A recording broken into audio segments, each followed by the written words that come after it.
Welcome everyone to today's webinar. Today we'll be talking about Reserves 101, ensuring long-term stability in your community association. We're very excited to have you all. Obviously, we're in the midst of hurricane season, and unfortunately, we have Hurricane Helene headed north into the Panhandle. Really saying some prayers for those individuals in that area. There's going to be some major storm surges, so we're hopeful that the impact isn't too hard, and hopefully everyone within that area is well prepared. So for those of you that are here today, we'll be touching up on the reserves, the 101, kind of going high level, 30,000 foot. We do have a Q&A available. So at the top or bottom of your screen, you'll see the Q&A. Feel free to put in any questions. We'll do our best to get to these questions throughout the webinar. However, please note that if the questions aren't related to the topic, we will move on to the questions that are related to the topic. Unfortunately, we don't have Nicole here today with us. She had to deal with the situation, especially with what's going on with the storm, but we do have Marc Landis here to support her. So with further ado, why don't we start off with some introductions and tell us a little bit about yourself and what your firm does, and I'll kick it off with you, Marc. Hi, Marc Landis here, CPA. I work with Hafer and Nicole Johnson. As just stated, she apologizes for not being able to attend today. A lot of things going on. However, Hafer's been around for 45 years. We do reviews, audits, compilations. We have a full service tax department that's able to better service our clients. 45 years in the business, giving excellent service and accounting advice to our clients.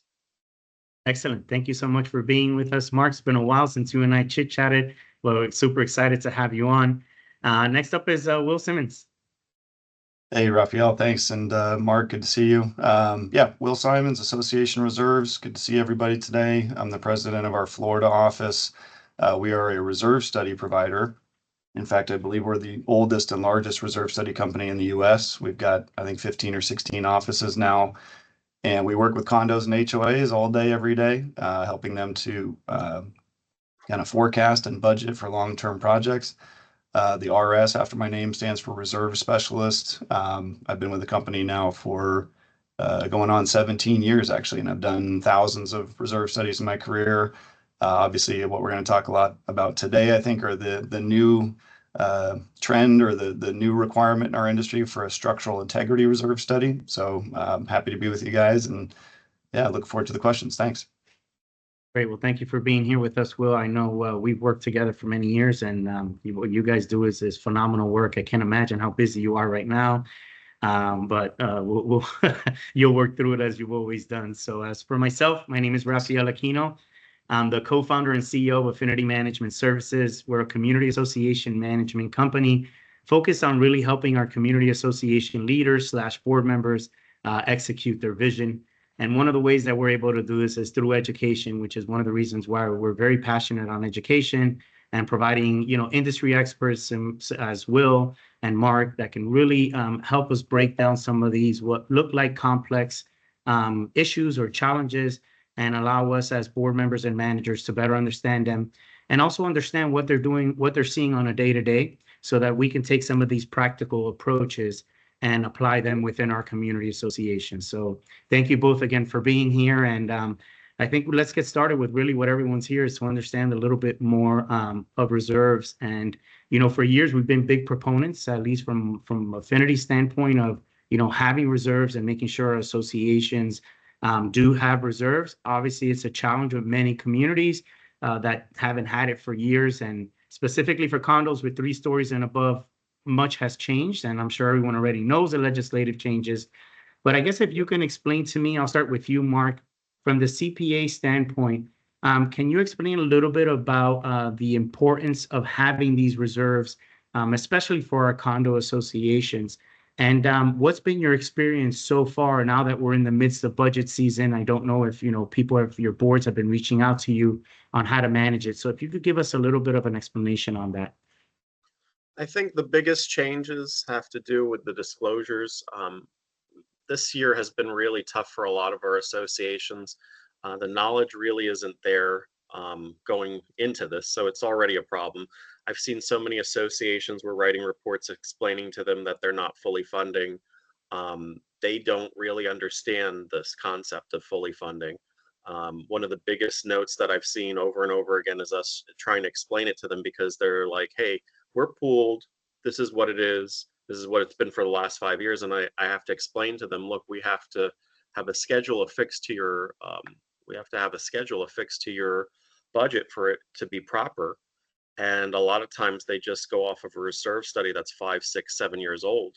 And I constantly tell them, go back to your specialists annually, get it updated, ask them to update the information. If you're not going to put together these schedules, it makes a huge difference. That's just one of the biggest things that I'm seeing right now. A lot of associations are getting their studies done.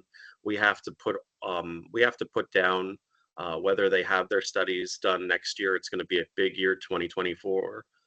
Because that's a compliance issue. So we're going to see a lot more action in this area. But right now, we're still kind of in the calm before the storm. But I got to say, I've seen probably 40% of my associations that I've come across, they're having issues already where they think that they're fully funding.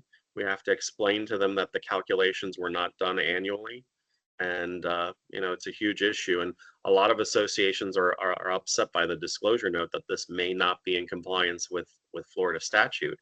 And it comes down originally with the budgets just not having these components ascribed to them correctly. Correct. And you bring up an important point, Mark. I mean, I know we've seen it as well, especially with associations that we're either in the process of bidding on, or in the process, I should say, of working with them. And, when we ask them that critical question of where are you with your structural integrity reserves or your SIRS, many of them are taking that same assumption. Well, we've been putting aside reserves. Well, have you done an actual reserve, a structural integrity reserve study to truly understand where you're at? And it's like a deer, staring at the lights. They're kind of confused and not understanding of what they need to do. So, I got to bring you in here, Will. Obviously, this is your area. I see the bags on your eyes from all the work that you've been doing. Yeah, man, this is what 70, 80 hours a week looks like. Or certainly what it feels like. I'm just busting your chops. So tell us a little bit of Will. I know many of our listeners probably already understand, but I do think it's important for those, because you do have board members that have come off the board and new board members that are on the board. Maybe explain a little bit, because you guys have really been the expert for years in this industry and doing reserves. And now there's been a shift in the types of reserves. So maybe if you could give an explanation on the difference between SIRS, which structural integrity reserve study, and the regular reserves. Yeah, sure. Well, what I've been telling everybody, so SIRS, right? This new term we have, SIRS, Structural Integrity Reserve Study. What I've been trying to encourage everybody to focus on is the last two letters. It is still a reserve study, okay? Now, a reserve study has been around for decades, and what that is basically a long-term financial forecast that associations use to help make sure they're saving enough money for big projects. And that's traditionally included everything from roofs and painting and pavement. Those are kind of the three big ones named in Florida statutes that have always been there. And then anything over $10,000. So that's going to include things like elevators, swimming pools, parking lots, major, HVAC systems, amenities, all that kind of stuff. What we now have in this last year and a half, 2 years or so, we have this new legislation that has created this requirement for a structural integrity reserve study. Now, the only thing that really has done, well, I guess the first thing it's done, is to now segment a reserve schedule and basically highlight about 8 things that are specifically going to get some special treatment. Okay, so it's the roof, painting and waterproofing, windows and doors, plumbing, electrical, fire protection, the structure, and anything else over $10,000, which might affect one of those things if you're neglecting it.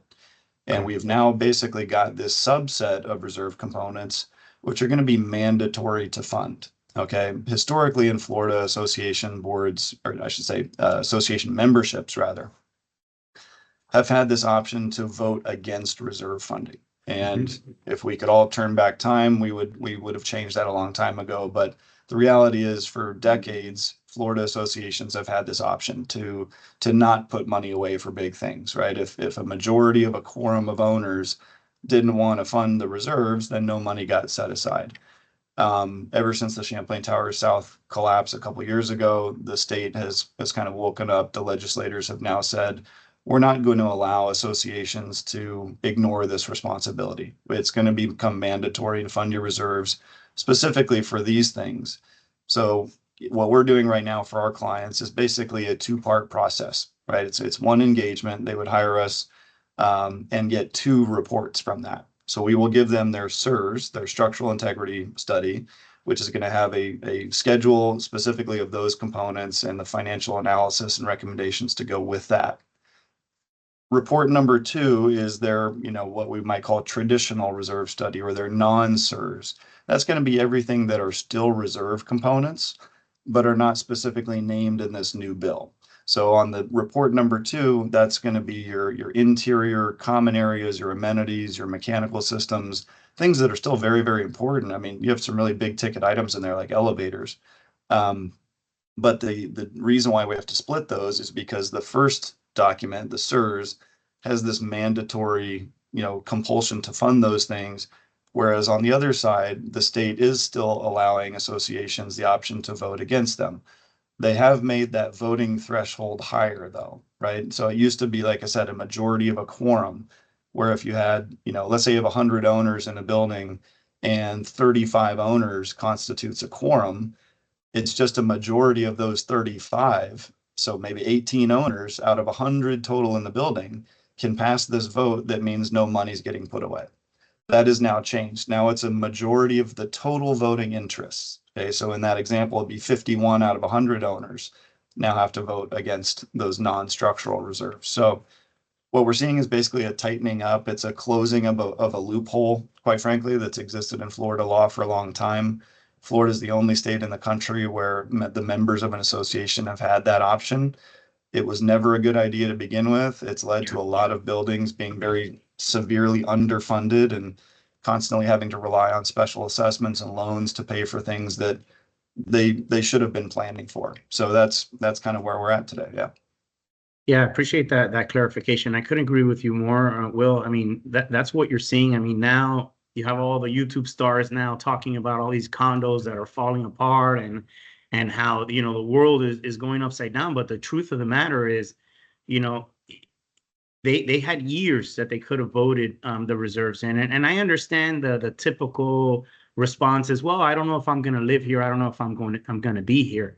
But we kicked the can down the road for so long that now for certain associations, not all associations, they're having a big challenge. And now they're starting to see what the real cost is to live within a condo association. Who I feel sorry for are really the older folks who are on fixed incomes, who are having a difficult time being able to manage this because they can't just go out and get another job or find an opportunity to generate additional income. So it's a very difficult situation. What I want people to know is, because you're hearing now people, well, Governor DeSantis is asking for a special legislation, which is true. Most likely it won't happen until after the elections, but we don't know what's going to happen. So right now we have what we have, and what's in legislation is what's in legislation and what needs to be done. You can't kick that can again down the road a little bit further, hoping that something's going to change, because we don't know what's going to happen. And it's your fiduciary responsibility to follow what legislation, what the Florida statute states.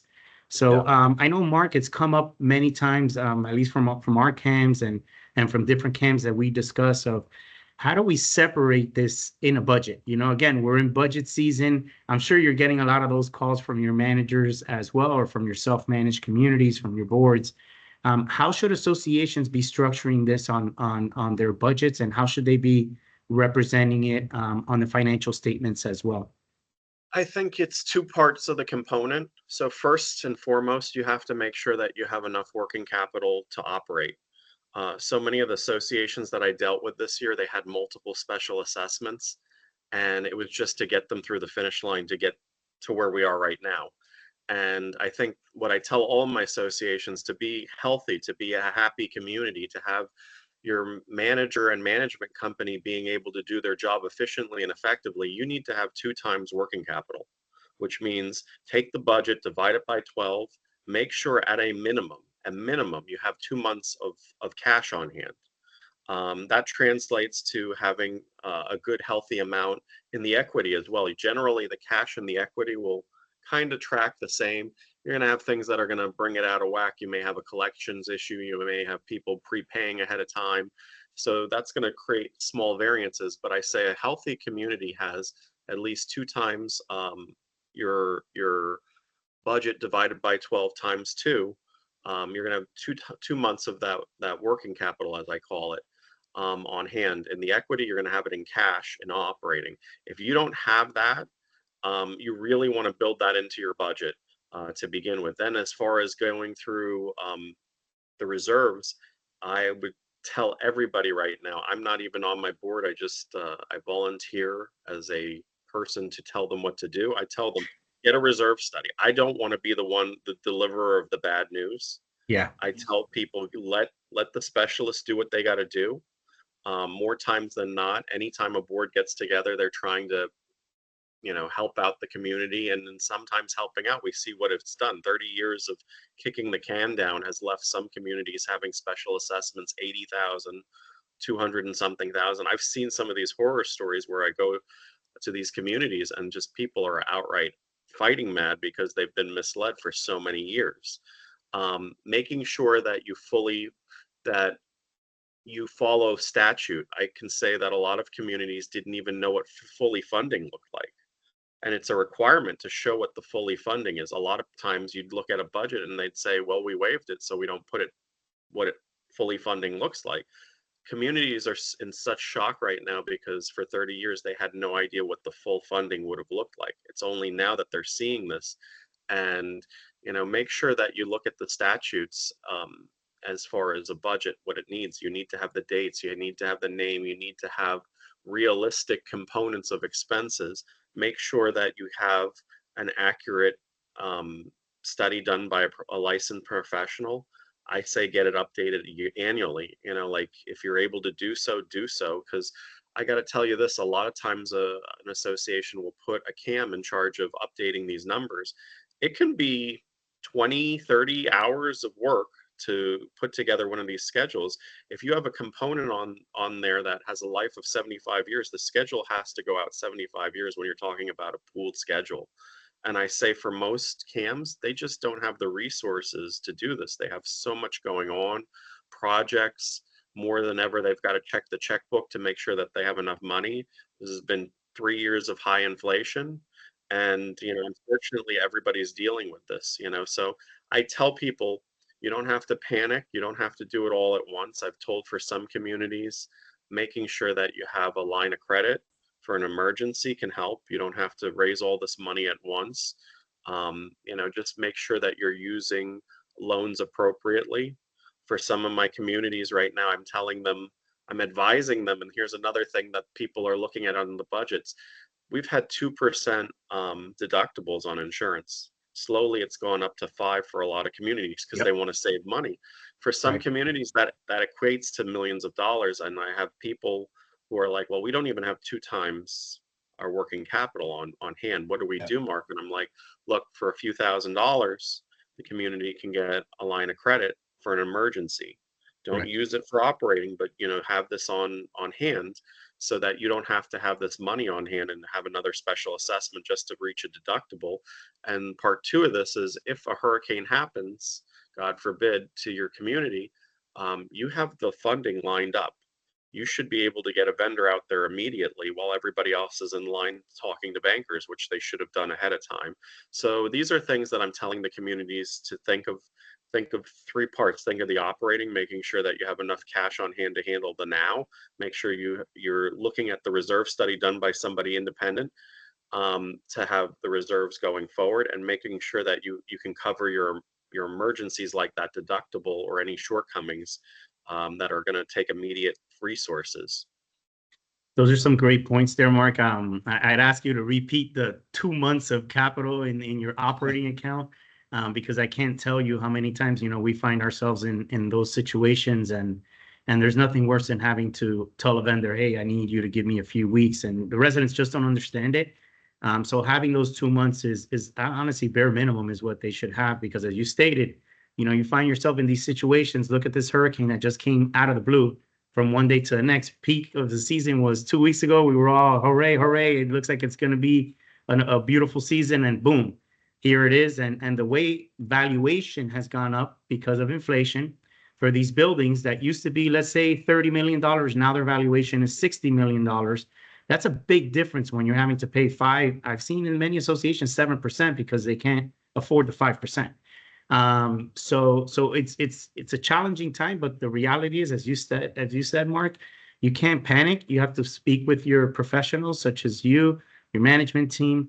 So in that way, okay, how can I maneuver out of this? Is there anything that I can either phase in instead of having to do it all at once, like a line of credit? Okay, we'll gradually build that operating account over the next year, 2 years.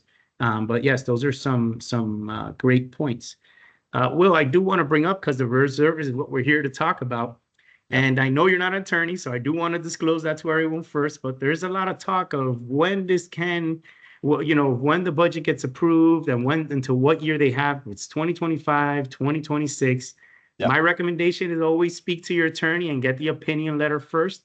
But I know you've dealt with this question many times, so I want to bring it up to you.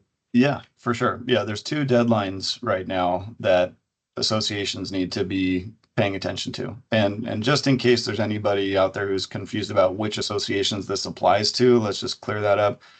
All of these new legislative requirements for milestone inspections, for SIRS, we're talking about condos and co-ops that are, I should clarify, residential condos and co-ops, right? Commercial or office condos are not subject to this, that are 3 stories or more. Okay, so, and I guess the interpretation that our industry is taking is, if you have any buildings that are 3 stories or more, you should treat the whole association as if you're required to do a SIRS, right? So if you have 10 buildings and 5 of them are 2-story, 5 of them are 3-story, but it's one legal entity, it's one association, I would act as if and plan as if you are doing a SIRS for the whole place, okay? So the deadlines that people need to be mindful of. December 31st, 2024. Okay, less than 100 days away now, I think. That is the deadline for all of these condos and co-ops to have a structural integrity reserve study done. Are they going to meet that deadline? Absolutely not. There's going to be a lot of associations that have not done it yet.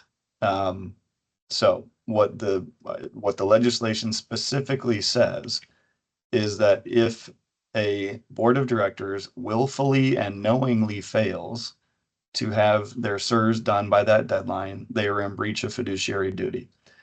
Now, I think if I was an attorney, which thank you for pointing out, I am not.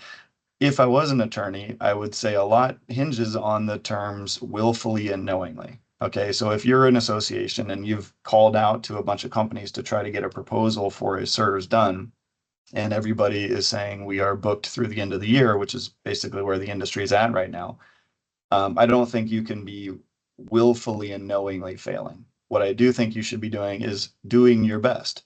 Try to get that proposal, engage with a company, get on somebody's schedule so that you're doing it as soon as possible, right? So I would say if you're panicking that doesn't look like you're going to have your study done by the end of this year, I think there eventually is going to have to be some kind of giving way on the part of the state. I actually spoke to a legislator earlier this week, and we talked kind of informally about how this deadline could be extended, could be phased in based on different ages of properties. Like we said earlier, that's not official, and we'll see what happens. If there is a special session called, or if it's something they deal with in the regular session next spring, that's TBD. But I think for right now, that's what the law is. That's what the deadline is for getting your SIRS done. The second deadline, which is I think what everybody's more confused about, is when do these funding requirements actually kick in? Okay, so I'll try to be as clear as I can. The law says for a budget adopted on or after December 31st, 2024. Okay, so after this end of this year, meaning in 2025, the budget adoption date is what we're talking about. For a budget adopted after that date, the association may no longer waive reserves for these structural components. So if you think of that as a budget adopted in 25, which will typically cover the 26 fiscal year, that is really the first year when most of these condos and co-ops are going to have this mandatory requirement to fund.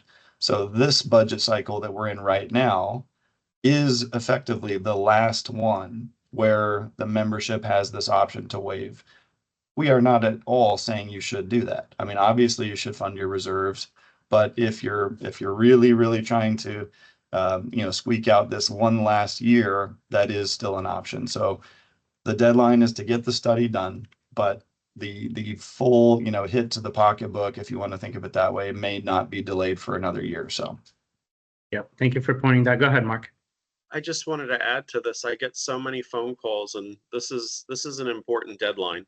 I get so many phone calls from clients on the 20th of December. Mark, we screwed up. We didn't put a proper notice out. How do we get this budget passed legally? And, they're terrified to talk to the attorney. So they're always, hey, let's talk to the CPA. He won't beat us up or tell us what we did wrong. But, I have to tell them, look, there's nothing you can do. You have to properly notice. And I tell a lot of associations, you need to look at your docs too and talk to the attorney. Sometimes the docs say you need to give 30 days for a budget to be passed. So, don't just assume that you're going to come on December 15th, go and mail out this stuff. You don't know what's going to happen. We just had a hurricane today. I mean, if today was your deadline, and I've seen this so many times with so many camps, they just call me up heartbroken because something happened, somebody's in a hospital. And I tell people, try to get it done earlier than ever. Most of my boards that I've spoken to, they're like, we're planning on getting it done in October. We're going to get it done in early November. This is an important deadline. I have so many associations that typically will push this to January, budget meetings of this nature. And I'm like, you can't do that if you're planning to waive. And for some associations, they just need one more year to organize themselves and figure it out. Correct. No, those are great points. And I'm glad you brought that up about the attorney, because that does happen all the time. We have to deal with it all the time. We're constantly saying, let's speak with the professional. I still highly recommend making sure you get your opinion, because if you have, as Will mentioned, if you have your documents in order, and just like if you're going through the process of trying to get a proposal for the SERS, I would document that. So should a resident or something occur, you have some documentation, not just, well, I called them, I don't have anything of when I called them. And at least get on a calendar. So if someone contests something, that you could say, we're on the calendar for this date, here's the email, here's the confirmation, these are the steps that we're taking. And similar to the reserves, I wouldn't wait till next year. I mean, if it's difficult because you're in a fixed, if you're in a community that has a lot of individuals with fixed incomes, sorry, I got stuck there. You want to at least say, I'm going to bump it something, because if you have no reserves, then you might as well, I don't have the reserve study, but you might as well bump it up 10, 15, 20%, because if you have no reserves, it's going to be a big impact to be all at 1 year. Go ahead, Will. Yeah, I really want to make a point here about the financial impact to owners, right? Because I'm sure you guys are feeling the same thing, getting the feedback that people are freaking out. They're panicking, saying our owners cannot afford this. We cannot afford a raise in the dues. Obviously, we're sensitive to that on the individual level. I get that. The unfortunate economic reality of this situation is that some owners in some buildings may find that that's not a good fit for them anymore. But I would put it to you this way. Let's say that none of this legislation occurred, okay? The underlying need for reserves comes from the physical reality and deterioration cycles of buildings, okay? Roofs need to get replaced. Buildings need to be painted. All of these projects will still occur. That's Mother Nature and Father Time doing their work, right? That will happen. So the question is, let's say a building doesn't have reserves and these projects still come along. It is still those same owners who are going to have to pay for that. It's just going to be in a different form. Okay, it's going to be in the form of a special assessment or a loan. And guess what? When you borrow money from a bank, you have to pay it back, and that cost gets added into the budget, which is going to raise the dues. Okay, so there is no option to do nothing, right? So for the buildings out there that have owners that are very vocal saying we can't afford this, well, if they can't afford the reserves, how will the same people be able to afford these big special assessments or these loans? So yeah, it's going to take some difficult, conversations, I think, at times, but that is the reality of the situation. Again, sensitive to the personal circumstances that people may find themselves in. But remember, if you're a board member out there, it is not your job to make the owners happy. It's not your job to keep the dues low. I had two project managers yesterday come back from inspections telling me the opening line of the meeting with their board member they were speaking with was, I'm the treasurer. It's my job to keep the dues low around here. No, Yeah. it's not. You have a fiduciary duty to act in the best interests of the corporation, of the association. So I understand it's difficult, and there still may be people, grinding their teeth at me saying, well, we can't afford it.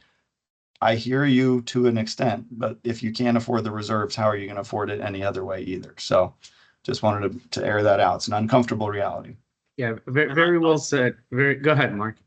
I'll say this, I've seen so many times where associations are not doing what they're supposed to, and the building gets more damaged over time.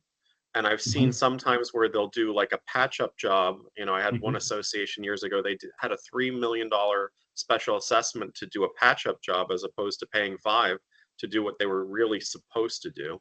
And within 6 or 7 years, the costs of everything just went out of whack. Everybody's doing projects. I got to say, a lot of associations, starting with the recession, just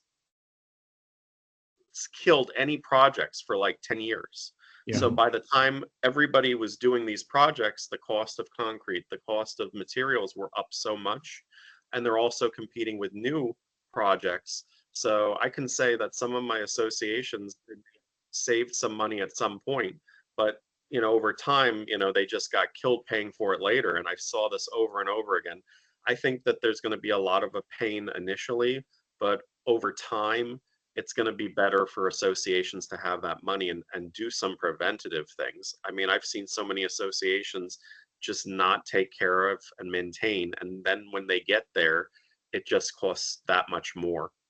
Yeah. Correct. Yep. Yep. You're 100% right there, Mark. And especially when you're talking about, rebar and water getting in and rust, that just starts to break through. And that's where really the costs start to skyrocket.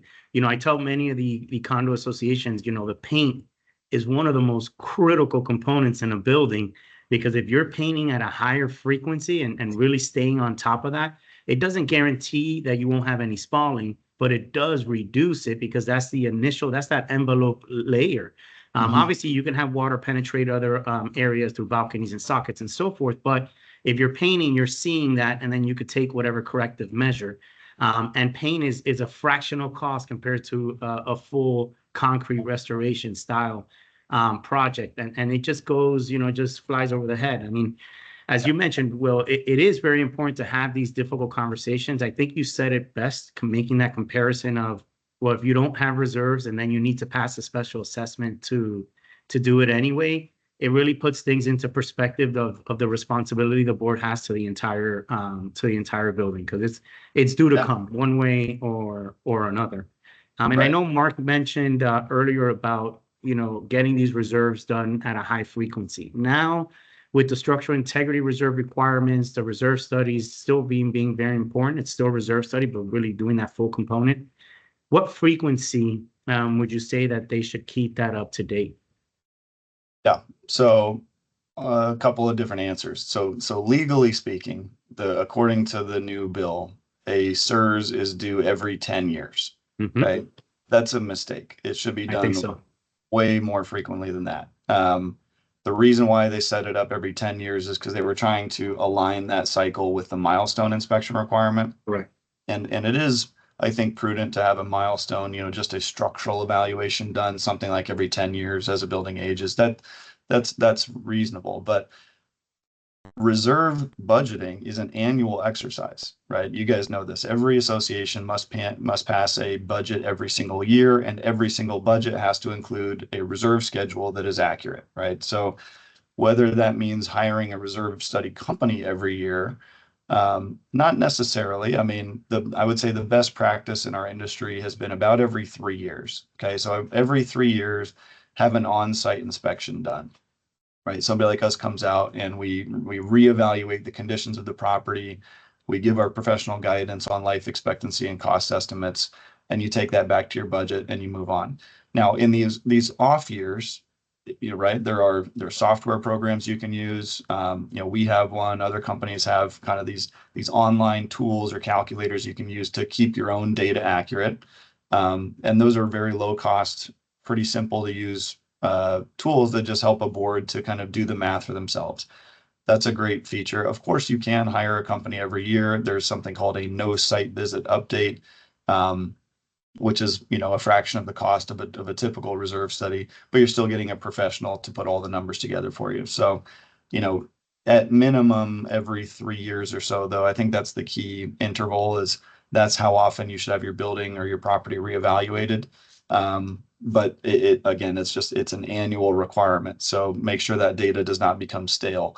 And we're seeing that right now. We've got some clients that we worked with in like 2019, and they're coming back to us now getting an update, and they're shocked at the changes in all the pricing. And I have to tell them, well, remember, we had COVID, we had all these crazy supply chain issues. We have, a big construction boom that's been going on in Florida. The costs of things have risen pretty dramatically. And if you haven't been course correcting each year to keep up with those changes, it can be a sticker shock kind of situation when somebody like me comes along and says, I'm sorry, it used to be $200,000 to modernize an elevator. Now it's 500,000. I'm sorry to be the bearer of bad news. That's the reality we're seeing in the marketplace. And so if you haven't been keeping up with that, it's like a boat, right? The longer you drift off course, the harder it is to get back. And so that's why I say course correcting every year, make sure you never drift too far.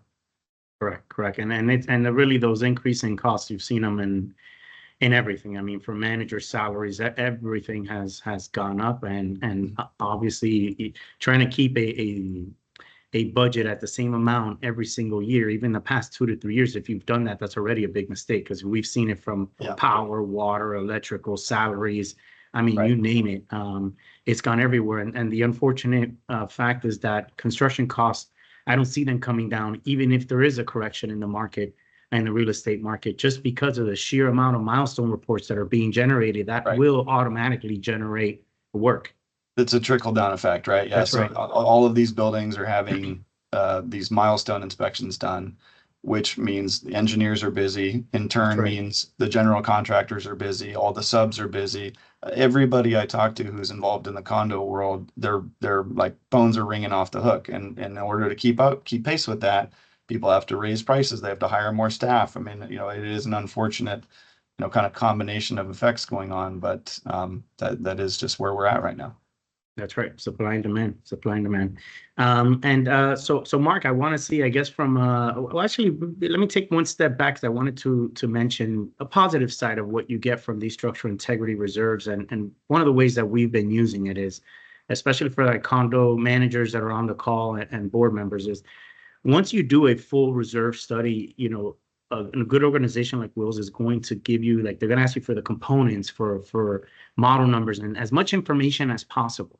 So this is a great opportunity for CAMs and board members to start preparing, if you don't have one already, some of your preventative maintenance. So for instance, if you have an elevator and you have the motor, you have the information already what the useful life is, you can start putting that information into your software. And every time you have that component go down, you track the work order. So that way, okay, this is something that's coming up to useful life. Let's stop continuing to repair it. We've repaired it 3 times. It's time for us to change it. And that way you can update the reserve specialist so you can make those adjustments. And you could really take a more proactive approach and start building your preventative maintenance program, since now you have what we call the assets of the association already identified. Even if you don't have it, you haven't done your reserve study, you're actually going to do yourself a ton of work getting that information ahead of time as well, because the reserve specialist company is going to request it from you as well. So again, from some of these components that you're making some investments from, you can gain additional knowledge and information that's necessary to execute in other areas without it costing you any additional money. So I just wanted to provide that pro tip. Marc, I wanted to bring it back to you. I know we're in the midst of that budget season. I know we're trying to wrap up, get get these final approvals done so that, you know, by Thanksgiving, we're all done. Talk to me a little bit about what you're seeing with regards to increases. I know it could be all over the place, but just to see for those associations that maybe didn't have reserves or some that did have reserves, what's the average percentage you're seeing in increases? It's all over the board. I've seen, I've seen some situations where a lot of associations are like going from having a funding of under 100,000 to now they're doing like 500, 600,000 because they're really Wow. getting hit for the first time. And it just goes down to, what was done in the past. How many years did they waive? How many years did they partially fund? One of the big negatives that I've seen over the years is, if you pool, you're already getting a level of funding to the lowest it can possibly be. I've seen in the past, some boards will say we're going to pool and then we're going to partially fund. So you're already setting yourself up for failure. And, a lot of these associations that are getting hit the hardest, they're the ones with the most neglect. As far as some of the things that I see the most, I heard as of a few weeks ago from some of my professionals that I talked to who are insurers. They were like, "Oh, it's leveling off a little. This is going to be a year of relief. Now we have this hurricane." Yeah, I know. And I know. where it's hitting, I'm like, well, that's an expensive area. So That's let's right. pray that we don't have too much catastrophic damage. But, like I said, prior to this hurricane, people were saying it's starting to level off. We've had a couple years with not the worst type of activity, some activity, but not the worst.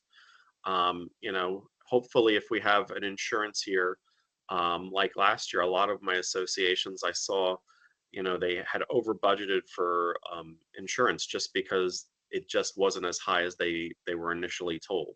Okay. And for a lot of associations, that created a little bit of a surplus. And the first thing I told them was, do nothing with the money. Let it replenish your fund balance. Let it replenish your cash. For you guys, a management company, if they don't have 2 to 3 months worth of cash on hand, it's impossible. It's like taking your all-star hitter and just putting a ball and chain on them. The That's right. best cam is so limited on what they can do. And I've seen cams chase down vendors, please don't leave. I can't pay you today, I can pay you next week. And the vendors are like, I have to make payroll this week. Yep. And Yep. these are just some things that you got to consider when you're going through this. When you do have a little bit of a surplus. So many times um, I've seen one of the biggest failures is, there's a surplus built maybe 10 years ago, and every year they're, all right, we're going to take 50,000 of that surplus and we're going to put it in next year's budget. They're not even looking at the cash That's to right. see how depleted it is. And, by the time they probably come to you, they're like, what can I do? And you're like, well, we're going to have to pass a special assessment. If we're going to take you on as a client, you don't have enough working capital, to weather this. Your reserves is probably going to have to loan the operating some money short term to get through this. And this is dire straits. You shouldn't be in these situations. So a lot of the associations I saw this year, there was either they had a surplus because they planned appropriately for the worst, and something in between happened, or I had other associations that maybe they had 3, 4, I even saw 6, 7 special assessments. And I got to be honest, the ones that were over 5 usually had no reserve funding. Wow. And I got to say this, it's you pay now or you pay later. Yeah. And I got to say this, a lot of the associations, they want to save as much money as possible for your management company. There's a cost of having a special assessment. You have to have accountants do extra work. You have to have the CAM do extra work. You have to properly notice. Not all of the membership knows what's going on. They That's look at right. this, they may 6 months later, they're like, why am I delinquent? So it's not just the cost that people see, it's the additional cost of having a CAM chase down these people and explain to them, the changes and what's going on. And, it depends, if you have so many people who are only there this time of the year, and, for them coming 3 months out of the year, they don't want to be bothered by this stuff. They just want to be told, yeah, everything's paid for, everything's good, and that they can use the pool like they want to. And they don't want to be bothered with the nonsense of running the association. Yep, and it's that financial piece is the most important pillar, because if you don't have the financial piece, you can address the other operational challenges that you have. And again, we've seen it in our side where we've had to let go recently two accounts because they just weren't moving the ball forward and doing what they needed to do. And as you stated, you had vendors saying, we need to make this payment, we need to get paid, we're not getting paid. And they're very difficult decisions, but ultimately, if action is not being taken, then there could be potential liabilities for all parties. So that's why it's important to really listen to your advisors and understand where they're coming from as well. You brought up the special assessment. It's 100% additional workload for the management company or the accounting firm if you're self-managed. To manage that, you're having to manage a separate set of bank accounts. You're having to reconcile that. You're having to deal with more collection calls when you, as you stated, Mark, because even though you send a ton of communication of here's one account number for this, another account number for that, it just gets, they don't pay attention to it. So I'm glad you brought up those important components, because if you simplify things, which is the direction that we're taking with this, having reserves and having the money that's necessary to maintain the building, you eliminate a lot of these challenges. And that's the way I see it. Right now, the next 2 years, we're going through a very difficult situation in the sense of having to communicate to residents, asking for that additional money for those associations that don't have it. But in 3 to 4 years from now, it's going to be much easier to be a board member, because now you're going to have the money to paint the building every 5 to 7, 10 years, depending on the paint that you select, do the restoration that's necessary.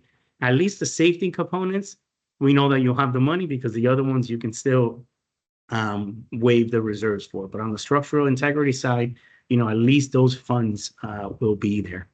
I did want to ask you, Will, on your side, are you seeing or hearing, I should say, because we're still in the midst of it, are you hearing people say, okay, well, I'm falling short on the structural integrity component, let's say $500,000 to give a round number.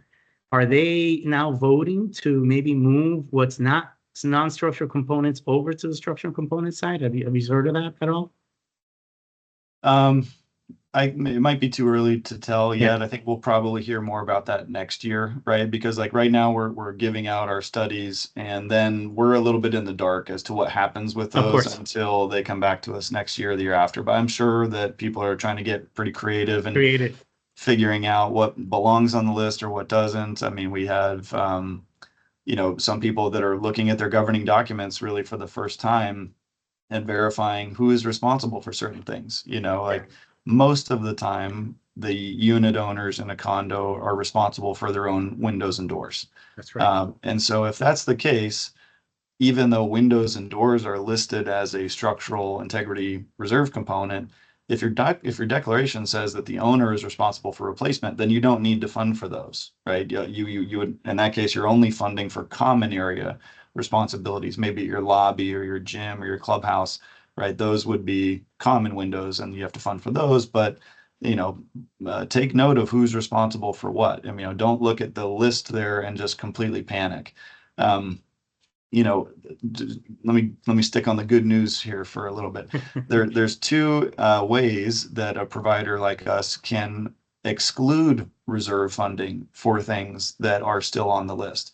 And one is if the remaining useful life of that component is greater than 25 years, or if the remaining life or the cost cannot be readily determined.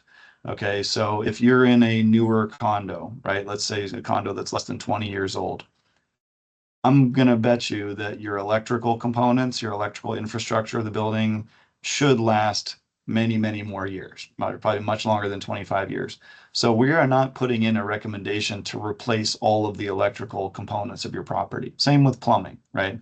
Now, some of these problems become more serious as a building ages, right? So if you're in a 30, 40, 50-year-old building, you might be treated a little bit differently. But just because these things are on the list doesn't absolutely mean that you're going to have to fund for them. Same goes with the structure, right? So some people may remember in 2022, the first bill that was passed was called Senate Bill 4D. And that was the first creation of the SERS requirement. And in that one, they named the foundation of the building as a structural component that needed to be reserved for. And we and many other people put our hands up and said, hold on a second, you don't replace the foundation of a building. Guess what? that'd be like a person replacing their skeleton. Like you can't do it. You're gonna have to knock down the building and build a new one in that case. So the state, fortunately struck that out. Okay. And they still have the word structure in there, but the interpretation of this usually is just allowances for concrete restoration or whatever kind of structural issues you might have, but it's not completely rebuilding your whole property. So there's some more leeway there now, a little bit more room for subjectivity and interpretation on the part of the provider. So, if there's anybody out there still thinking this is doomsday scenario, we've got a fund for every square foot of our building to eventually replace it. That's not the case. Yeah, and that again, I think that draws to the point of the importance of working with someone that's been doing this for the amount of years that you've been doing it there at your firm, Will. Because as like anything else, like you're seeing a ton of contractors now coming into our market, engineers coming into our market. And I'm sure a lot of them do great work, but you want to work with someone that's been local, that's been doing this for some time, that can really understand the statute. I know you're very heavily involved in helping our legislators understand, okay, hey, this is how it's going to impact the real world, similar to how what we do here at Affinity with CEOMC. So that's very important because it's in those little tips and tricks that you could find benefits that can make a big change for an association. That instead of $1 million, it's $750,000 that need to be set aside, which is a big difference, especially for the condos that are just maybe 100 to 180 units. That kind of money means a lot of money that could be used for other things. Yeah, I wanted to circle back on another topic we've mentioned a few times now, which is fully funding the reserves. And what does that actually mean, right? So I just wanted to kind of articulate that for people. Fully funding does not mean that you need to come up with the entire replacement cost for your components, okay? What it means is that you need to show that by the time they fail and need to be replaced, that you will have the money set aside then. Okay, so let's just keep a real simple example. Let's talk about a roof. Okay, if a roof has 10 years of remaining life and it's going to cost you, $500,000, okay? Well, that means that 10 years from now, you need to have 500 grand to replace your roof.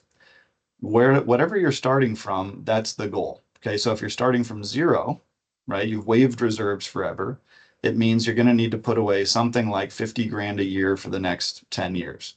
Okay, ignoring inflation for the moment. If you're starting with 250,000 in reserves, okay, the difference is just the other 250,000 10 years from now. So something like 25 grand a year. It does not mean coming up with $500,000 today. Okay, the only time that would be true is if the roof is at the end of its lifespan.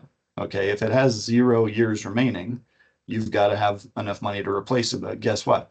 That would have been true no matter what. It just would have been a special assessment or a loan.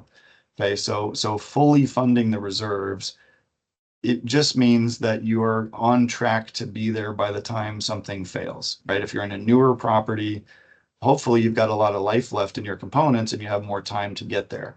If you're in an older property with a lot of things that are at or near the end, then yes, you're condensing the amount of funding into a tighter window. And so it might require a big influx of reserves now, but hopefully what you might see is that once those projects are done, you might even be able to decrease those reserves. Okay, once you've reset the clock on all of these big expensive things, now you've extended that time horizon again. So I had this happen the other day with a building in Miami, a big high-rise building that was looking at very, very steep reserve contributions in 25, 26, 27. But I was able to show them, look, guess what? You're going to knock out these really big ticket items, and then the coast is clear for a while. Yeah. So you can actually either drop them down or minimize them from what they were and reset and recalibrate. So don't get too hung up on the notion that it's always going to be this bad. I think what we're looking at now is a period of time where it's going to be uncomfortable. But I think one of the really good silver linings to this legislation is that because it's affecting the whole state, really almost all the condos in the state, it's raising the playing field for everyone, right? I've been doing this in Florida for a long time, and I had the conversation many times over the years with clients that were wanting to fund their reserves, but felt they would be punished in the marketplace if they did so. right? Because that way, their budget would be, $800 a month. The building next door would be $500 a month. This one has reserves, this one doesn't. But to an uninformed buyer, all they see is 800 versus 500. Correct. And so the 800 building would not want to fund that reserve account because it made them stand out, and it made them stand out in a potentially bad way.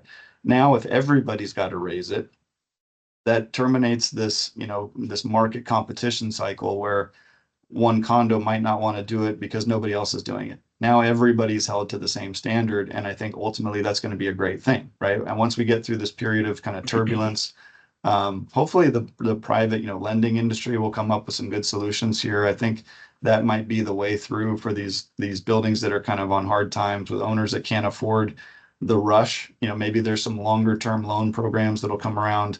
That's for somebody else to solve. But I think ultimately the state of Florida and its associations are going to be better off because of this. It's just going to take a little bit of time and adaptation to get there. I think so, Will, and I think you bring up a great point of leveling the playing field, because the truth is that when people are purchasing, it's a big purchase for most individuals. Many times it's their first home, and they're just focused on all the excitement that comes with that purchase, but they miss the most important component, which is understanding what the financial situation of the association is. And even though it is a responsibility of the realtors to provide that information within 3 days of a contract being executed, I think we can all agree that that doesn't occur in a high percentage of the cases. So that's a great point of looking at it, how it will level up the playing field. And at least from a high level perspective, if you do see a big differential from building side to side, then maybe one wasn't planning right because they've had to catch up. And you're completely right with regards to the structural integrity reserve. We've seen the same with several of the buildings that we've had that had just completed a 40-year recertification. When the law first passed, we were panicking as well, even though we said, well, a lot of these components are going to reset because we've done the roof, we've repainted, we've done the elevators, and it was still a hit, but it wasn't a hit that many other buildings we saw with many other buildings, because again, all the lights were reset because we had done a massive project in that association. So great points that you brought up. So we're coming up here at 12 o'clock. So I want to give you each an opportunity to provide any closing remarks. I do have a question here from Elizabeth with regards to the market with condos and what could be expected if these changes if time is not provided. In my own opinion, I'm definitely not an economist, but in my take, I think that there is an impact. I think we're seeing it already. You're seeing, from what I've read recently, an increase in the amount of units that are up in the market. So supply and demand is going to naturally create an impact, with cost potentially coming down because supply has gone up. I think we'll see the real picture in the next year or two. Legislation maybe extending a year or two, does that change anything? Very short term, in my opinion. If it does, ultimately, I think our legislators are going to do what's right, which is their biggest responsibility is safety. So, I mean, if we go back to fire alarms and certain things, they extended it long, but I think this one is a very important one. So I don't see much really happening, in my humble opinion. But either way, we've been advising our associations, and from what you heard today from both Marc and Will, the recommendation is just, to move things forward, because ultimately that bill will need to be paid. So with that, I want to kick it off with you, Marc, if you want to have any closing remarks, and how can our listeners contact you and your firm? I would just say, to piggyback off of what both of you said, it's time to reevaluate, what the community is to you guys. If it was always that 500 a month and we can afford this and we live by the water, it might not be that. So reevaluate where you're at. Reevaluate your needs and your wants. I've seen a lot of friends of mine call me up and say, Marc, I don't think I can afford to live on the water, but I can live on a canal. And I've talked to them and coached them through some of the things that they can do. So it's going to be an interesting time in Florida. We're going to see the next 2 years. It's going to take into effect. I mean, we're not going to see it all in once, and Correct. Especially since everybody can have this one last year to waive. We'll see. But, if anybody needs to get in touch with me, my name is Marc Landis again, from Hafer, and I'll make my contact information readily available. Excellent. Thank you so much, Marc, for being with us. Will? Thank you both for a great discussion. You know, it's a difficult time. I mean, I think there's hope there. I do. I think Florida is always going to be a desirable place to live. I think the real estate market will sort itself out. Mhm. In the short term, yes, it's going to be a little bit painful, a little bit rocky. But if I was a board member out there, I would just do your best, stay the course, communicate with your owners, tell them the truth. You know, you guys are not the only ones subject to these requirements. It's hitting everybody. And ultimately, like I said earlier, this is closing a loophole that should have never existed, right? The whole reason we're having this conversation is there was a horrific tragedy that happened 3 years ago, and it shined a light on what can go wrong in condo buildings when they arguably haven't been well maintained or inspected more frequently or not have enough money set aside. You know, let's not lose sight of that was a real world situation and something that the legislature is trying to prevent from happening again. So we are sensitive, of course, to the individual circumstances going on, but the board is obligated to act in the best interests of the association, right? So you have to maintain that fiduciary duty. I'll leave it at that. Our website is reservestudy.com. I'm happy to help. We've got a lot of great resources there. We are sending proposals out very frequently to associations in need. I will tell everybody, just to manage expectations, we are effectively booked through the end of this year, but we are taking on work for early 2025, and we'll be happy to help you. So thanks again for the time. Thank you. Thank you so much, Will, for being here with us. First, I want to thank the two of you. I think it's been an amazing conversation. I think there's been a ton of golden nuggets that our listeners have taken with them. So I appreciate you taking the time out of both of your busy schedules, especially in the midst of the third and fourth quarter that we all know is busy for all three of us. But as Will and Marc mentioned, I think we need to stay the course.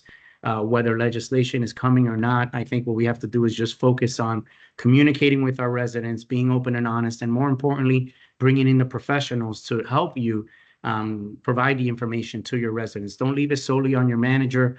Invite them with platforms such as Teams and Zoom. It makes it easy to be able to communicate to all the residents through e-blast. So just create a good pattern of communication, letting them know what's going on.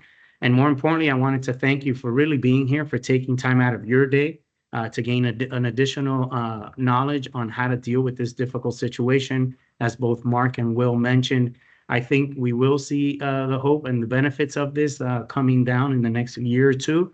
But ultimately, we need to stay the course and do what needs to be done for our community residents so that they can live the way to a well-lived community. Thank you all, and I look forward to seeing you in our next